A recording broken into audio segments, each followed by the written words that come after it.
ಅಂತ ನಾವೆಲ್ಲ ಯಾಕೆ ಅಂತೀವಿ ಅಂತಂದರೆ, ಇವತ್ತು ಸಮಾಜವನ್ನೇ ಪರಿವರ್ತನೆ ಮಾಡಿರ್ತಕ್ಕಂಥ ಬಸವಾದಿ ಶರಣರು ಮತ್ತು ವಿಶೇಷವಾಗಿ ಇವತ್ತು ಇಡೀ ವಿಶ್ವಕ್ಕೇನೆ ಒಂದು ಸಾಹಿತ್ಯವನ್ನು ಕೊಟ್ಟಿರ್ತಕ್ಕಂಥ ಬಸವಾದಿ ಶರಣರು. ಈಗ ತಾನೇ ನಮ್ಮ ಉಪನ್ಯಾಸಕರು ಹೇಳಿದರೆ ಏನಂದರೆ ಪರ್ಸ್ನಾಲಿಟಿ ಡೆವಲಪ್ಮೆಂಟ್ ಬಗ್ಗೆ ಇವತ್ತು ಭಾಳ ದೊಡ್ಡ ಕ್ರೇಜ್ ಇದೆ ಎಲ್ಲ ಕಡೆ. ಏನಂದರೆ ನಾವು ಹೇಗೆ ನಮ್ಮ ಆಚಾರ ವಿಚಾರವನ್ನು ಬದಲಾವಣೆ ಮಾಡಿಕೊಳ್ಬೇಕು, ಸಮಾಜದಲ್ಲಿ ನಾವು ಹೇಗೆ ಬಾಳಿ ಬದುಕಿದರೆ ನಮಗೂ ನೆಮ್ಮದಿ, ಶಾಂತಿ, ಗೌರವ, ಮರ್ಯಾದೆ ಕೊಡಲಿಕ್ಕೆ ಸಾಧ್ಯ ಇದೆ ಅಂತಕ್ಕಂಥದ್ರ ಬಗ್ಗೆ ಇಡೀ ವಿಶ್ವದಲ್ಲಿ ಭಾಳ ದೊಡ್ಡ ಸಂಶೋಧನೆ ನಡೆದಿದೆ. ಭಾಳಷ್ಟು ಇವತ್ತೇನೆಂದರೆ ಥಿಂಕರ್ಸ್ ಮತ್ತು ಭಾಳ ತತ್ವಜ್ಞಾನಿಗಳು ಇದನ್ನು ಅದರ ಬಗ್ಗೆ ವಿಶ್ಲೇಷಣೆ ಮಾಡಿ ಅನೇಕ ಪುಸ್ತಕಗಳನ್ನು ಬರೆದಿದ್ದಾರೆ. ಆದರೆ ನಮ್ಮ ಬಸವಾದಿ ಶರಣರು ಏನು ನಮಗೆ ಕೊಟ್ಟಿರ್ತಕ್ಕಂಥ ವಚನ ಸಾಹಿತ್ಯ ಇದೆಯಲ್ಲ, ಅದು ಭಾಳ ಒಂದು ವಿಶೇಷತೆ ಯಾಕಿದೆ ಅಂತಕ್ಕಂಥದ್ದು ಇಷ್ಟೇ ಹೇಳಿ ನಾನು ಮಾತನ್ನು ಮುಗಿಸ್ತೀನಿ. ಏನಂತಂದರೆ, ವಚನ ಸಾಹಿತ್ಯಕ್ಕೆ ಇಷ್ಟೊಂದು ಭಾಳ ದೊಡ್ಡ ಶಕ್ತಿ ಇದೆ. ವಚನ ಸಾಹಿತ್ಯದಲ್ಲಿ ಯಾಕೆ ಶಕ್ತಿ ಇದೆ ಅಂದರೆ, ಅನೇಕ ಇಡೀ ನಮ್ಮ ಭಾರತ ದೇಶದ ಮೂಲೆ ಮೂಲೆಯಿಂದ ಬಂದಿರತಕ್ಕಂಥ ಅನೇಕ ಶರಣರು, ಆ ಶರಣರು ಇವತ್ತು ಬಸವ ಕಲ್ಯಾಣಕ್ಕೆ ಯಾಕೆ ಬಂದರು ಅಂದರೆ, ಅಣ್ಣ ಬಸವಣ್ಣನವರು ಅಲ್ಲಿ ಒಂದು ವಾತಾವರಣವನ್ನು ಸೃಷ್ಟಿ ಮಾಡಿದರು. ಅಂದರೆ ಅಧ್ಯಾತ್ಮದ ಬಗ್ಗೆ ಇಲ್ಲಿ ಒಂದು ಹೊಸ ಪರಿಕಲ್ಪನೆಯನ್ನು ಇಲ್ಲಿ ಆಯೋಜನೆ ಮಾಡ್ತಾ ಇದ್ದೀವಿ. ಇವತ್ತು ಮನುಷ್ಯರು ಅಲ್ಲ, ಸಕಲ ಜೀವಾತ್ಮಗಳಿಗೆ ಲೇಸನ ಬಯಸಿರ್ತಕ್ಕಂಥ ಬಸವಾದಿ ಶರಣರು. ಅಂದರೆ ಈ ಭೂಮಿ ಮೇಲೆ ಇರ್ತಕ್ಕಂಥ ಪ್ರತಿಯೊಂದು ಸಕಲ ಜೀವಾತ್ಮಗಳಿಗೆ ಲೇಸನ ಬಯಸಿರ್ತಕ್ಕಂಥ ಬಸವಾದಿ ಶರಣರು ಯಾವ ರೀತಿ ಬಾಳಿ ಬದುಕಬೇಕು ಅನ್ನೋದು ಒಂದು ಹೊಸ ಪರಿಕಲ್ಪನೆಯನ್ನು ಅಣ್ಣ ಬಸವಣ್ಣನವರು ಮಾಡ್ತಾ ಇದ್ದಾರೆ ಅಂತ ಹೇಳಿ ಇವತ್ತು ಎಲ್ಲ ದಾರ್ಶನಿಕರು ಇಡೀ ಒಂದು ನಮ್ಮ ಭಾರತ ದೇಶದಿಂದ ಮತ್ತು ಬೇರೆ ದೇಶದಿಂದನೂ ಬಂದಿದ್ದಾರೆ ಅಂತಕ್ಕಂಥದ್ದು ನಮ್ಮ ಇತಿಹಾಸದಲ್ಲಿದೆ. ಅಲ್ಲಿ ಬಸವ ಕಲ್ಯಾಣಕ್ಕೆ ಬಂದಾಗ ಅಲ್ಲಿ ಅನುಭವ ಮಂಟಪದ ಪರಿಕಲ್ಪನೆ ಏನಾಗಿತ್ತಂದರೆ, ಅಲ್ಲಿ ವಾಕ್ ಸ್ವಾತಂತ್ರ್ಯ ಇತ್ತು ಮತ್ತು ಅಲ್ಲಿ ಯಾರಿಗೆ ಪ್ರವೇಶ ಇತ್ತಂದರೆ, ಯಾರು ನುಡಿದಂತೆ ನಡೀತಕ್ಕಂಥ ಜನರಿಗೆ ಮಾತ್ರ ಪ್ರವೇಶ ಇತ್ತು. ಇವತ್ತು ಯಾರಿಗಾದರೂ ನಾವು ಹೇಗೆ ಇಲ್ಲಿ ಪಾರ್ಲಿಮೆಂಟಲ್ಲಿ ಇವತ್ತು ಚುನಾವಣೆ ಯಾರು ವೋಟ್ ತೊಗೊಂಡು ಗೆದ್ದು ಹೋಗ್ತೀವಿ, ಪಾರ್ಲಿಮೆಂಟಿಗೆ ಹೋಗ್ತೀವಿ. ಆದರೆ ಅಲ್ಲಿ ಅನುಭವ ಮಂಟಪದಲ್ಲಿ ಹೇಗಿತ್ತು ಅಂತಂದರೆ, ಇವತ್ತು ಪ್ರತಿಯೊಬ್ಬರ ಅನುಭವ ಮಂಟಪದಲ್ಲಿ ಪ್ರವೇಶ ಪಡಿಬೇಕಾದ್ರೆ ಅದು ಹೊರಗಲ್ಲಿಗೆ ಅನಿಸ್ತಾ ಇದ್ರು. ಅಕ್ಕ ಮಹಾದೇವಿ ಮತ್ತು ಅಲ್ಲಮ್ಮ ಪ್ರಭುದೇವರ ಆ ಒಂದು ಏನು ಸಂವಾದ ಇದೆಯಲ್ಲ, ಅದು ಈ ಮಾನವ ಕುಲಕ್ಕೇನೆ ಅದೊಂದು ದಾರಿದೀಪ, ಅಧ್ಯಾತ್ಮದ ತಿರುಳು ಅಂತ ಹೇಳ್ಬೋದು ನಾವು.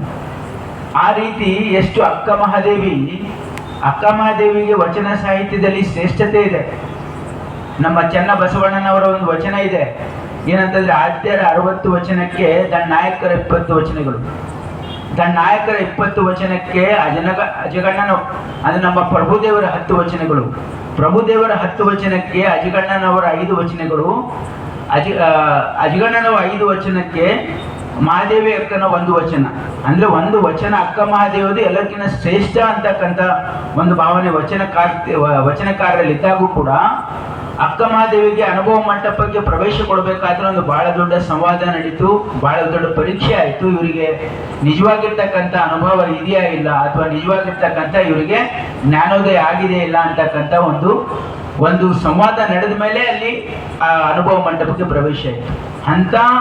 ಅಂದರೆ ಇಡೀ ಸಮಾಜದಲ್ಲಿ ಯಾರಿಗೆ ಇವತ್ತು ಬಹಳ ದೊಡ್ಡ ತತ್ವಜ್ಞಾನಿಗಳಷ್ಟೇ ಅಲ್ಲ, ಜೀವನದಲ್ಲಿ ಆ ರೀತಿ ನಡ್ಕೊಂಡಿರ್ತಕ್ಕಂಥವ್ರು, ಜ್ಞಾನೋದಯ ಆಗಿರ್ತಕ್ಕಂಥವ್ರಿಗೆ ಮಾತ್ರ ಅಲ್ಲಿ ಪ್ರವೇಶ ಇದೆ. ಅಮರಗಣಗಳು ಅಂತಂದ್ರೆ ಅವ್ರಿಗೆ ಅಮರತ್ವವನ್ನು ಪಡೆದಿರ್ತಕ್ಕಂಥವ್ರು, ಅಂದ್ರೆ ಯಾರು ರಿಯಲೈಸೇಷನ್, ಅಂದ್ರೆ ಯಾರು ಇವತ್ತು ನಾವು ಹೇಳ್ತೀವಲ್ಲ, ಅಂದ್ರೆ ಇವತ್ತು ಯಾವ ರೀತಿ ಬುದ್ಧನಿಗೆ ಇವತ್ತು ಜ್ಞಾನೋದಯ ಆಯ್ತಲ್ಲ, ಆ ರೀತಿ ಜ್ಞಾನೋದಯ ಆಗಿರ್ತಕ್ಕಂಥವ್ರಿಗೆ ಅಮರಗಣಗಳು ಅಂತಕ್ಕಂಥ ಒಂದು ಭಾವನೆ ಇತ್ತಲ್ಲ. ಹಾಗಾಗಿ ಅವರೆಲ್ಲ ಸೇರಿ ಇವತ್ತು ಅನುಭವ ಮಂಟಪದಲ್ಲಿ ಯಾವೆಲ್ಲ ವಚನಗಳು ಸೃಷ್ಟಿ ಮಾಡಿದ್ರಲ್ಲ, ಅದ್ರ ಬಗ್ಗೆ ಬಹಳ ದೊಡ್ಡ ಚರ್ಚೆ ಆಗ್ತಿತ್ತು, ಯಾವುದು ಸರಿ ಯಾವುದು ತಪ್ಪು ಅಂತ ಹೇಳಿ. ಅದಾದ್ಮೇಲೆ ಇವತ್ತು ಎಲ್ಲರ ನಡೆ ನುಡಿ ಒಂದಾಗಿರೋದ್ರಿಂದ ಅವರು ಏನು ವಚನ ಸಾಹಿತ್ಯ ಇದೆಯಲ್ಲ, ಇದು ಬಹಳ ಸತ್ಯ, ಇದು ಯಾರ್ದೋ ಕಲ್ಪನೆಯ ಲೋಕದ ಮಾತುಗಳಲ್ಲ ಇವು. ಹಾಗಾಗಿ ವಚನ ಸಾಹಿತ್ಯದಲ್ಲಿ ಬಹಳ ದೊಡ್ಡ ಶಕ್ತಿ ಇದೆ. ಆ ಶಕ್ತಿಯ ಅನುಭವ ಯಾವಾಗ ಆಗ್ಲಿಕ್ಕೆ ಸಾಧ್ಯ ಇದೆ ಅಂದ್ರೆ ಅದನ್ನ ಓದಿ ಅರ್ಥ ಮಾಡಿಕೊಂಡು ನಿಮ್ಮ ಜೀವನದಲ್ಲಿ ಅಳವಡಿಸಿಕೊಂಡ್ರೆ ಖಂಡಿತವಾಗಿ ನಿಮ್ಮ ಜೀವನದಲ್ಲಿ ಬದಲಾವಣೆ ಆಗ್ತದೆ. ನಾವೇನು ಮಾಡ್ತಾ ಇದ್ವಿ, ಬಸವಣ್ಣನವರನ್ನ ಕೇವಲ ಬಸವಾದಿ ಶರಣರನ್ನ ಕೇವಲ ಉತ್ಸವ ಮೂರ್ತಿಗಳನ್ನ ಮಾಡಿ ಅವರ ಸಾಹಿತ್ಯವನ್ನು ಮರೆತು ಕೇವಲ ಅದನ್ನ ನಾವು ಏನಂದ್ರೆ ವೈಭವೀಕರಣ ಮಾಡೋದ್ರಿಂದ ಇವತ್ತು ತತ್ವನೂ ಬೆಳೆಯಲ್ಲ, ಇವತ್ತು ನಮ್ಮ ಸಮಾಜ ಉದ್ಧಾರ ಆಗ್ಲಿಕ್ಕೂ ಸಾಧ್ಯ ಇಲ್ಲ. ಹಾಗಾಗಿ ನಾವು ಆ ವಚನ ಸಾಹಿತ್ಯವನ್ನು ಓದಿ ಅರ್ಥ ಮಾಡಿಕೊಂಡು ನಮ್ಮ ಜೀವನದಲ್ಲಿ ಅಳವಡಿಸ್ಕೊಂಡ್ರೆ ನಮ್ಮ ನಡೆ ನುಡಿಯಲ್ಲಿ ಬದಲಾವಣೆ ಆಗ್ತದೆ ಅಂತಕ್ಕಂಥ ಭಾವನೆ. ಯಾಕಂದ್ರೆ ಮನಃಶಾಂತಿ ಅಂತಕ್ಕಂಥದ್ದು ಇದೆಯಲ್ಲ, ಇದು ಹಣ ಆಸ್ತಿ ಅಂತಸ್ತು ಅಧಿಕಾರದಿಂದ ಸಾಧ್ಯ ಇಲ್ಲ.